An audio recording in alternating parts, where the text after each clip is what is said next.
Salut, c'est Raphaël. Avec FCG, un point c'est tout.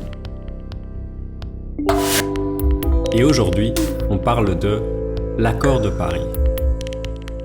On a beaucoup parlé de l'accord de Paris pour le climat ces derniers temps, avec le retrait des États-Unis en 2017, suivi de leur retour en janvier 2021.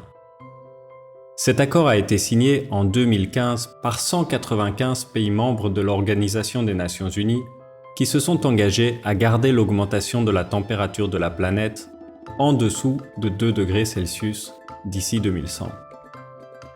Et l'Alliance des petits États insulaires, ces îles qui seraient les premières victimes du réchauffement climatique, a même insisté pour que cet objectif soit rapporté à 1,5 degré. Pour y arriver, les pays doivent réduire leur émission de gaz à effet de serre. Mais aucun d'entre eux n'a apporté de solution concrète. Et puisqu'il s'agit d'une déclaration d'intention sans mesure de sanction, l'accord de Paris a été le sujet de beaucoup de critiques. D'une part, il ne mentionne ni les énergies fossiles, ni la surpopulation, ni les industries de l'aviation et du transport maritime qui représentent les sources principales d'émissions de CO2. Et d'autre part, en 2015 déjà, la température de la planète avait augmenté d'1 degré Celsius depuis l'ère pré-industrielle. Et elle continuera à augmenter de 0,6 degrés, même si on arrêtait toute émission dès aujourd'hui. L'objectif d'1,5 degré sera donc inévitablement dépassé avant 2100. D'ailleurs, selon les dernières études de l'Organisation météorologique mondiale, le seuil sera déjà dépassé au moins une fois avant 2024. Et à cette allure, on devrait arriver entre 2,9 et 3,4 degrés d'ici la fin du siècle.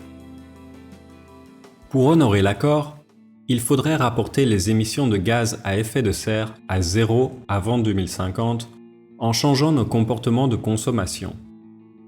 Puis descendre au-dessous de zéro pendant la deuxième moitié du XXIe siècle en ayant recours à la géo-ingénierie. Cette discipline met en place des solutions scientifiques pour contrôler artificiellement le taux de CO2 sur la planète. Devant le manque d'action politique, l'activiste Greta Thunberg a résumé le discours du sommet One Planet de Paris en 2021 en un seul tweet. Blabla nature, blabla important, blabla ambitieux, blabla investissement vert. Alors si les instances politiques ne font rien, la solution doit venir des particuliers. Moins de déchets, moins d'énergie, moins d'appareils polluants et une consommation responsable et éthique.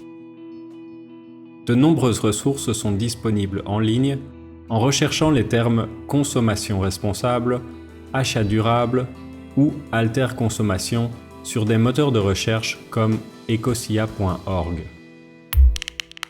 Question. Quelles mesures concrètes peuvent être prises pour une vie plus écologique au niveau individuel?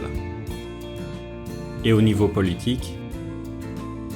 Êtes-vous pour ou contre la géo-ingénierie et les risques associés?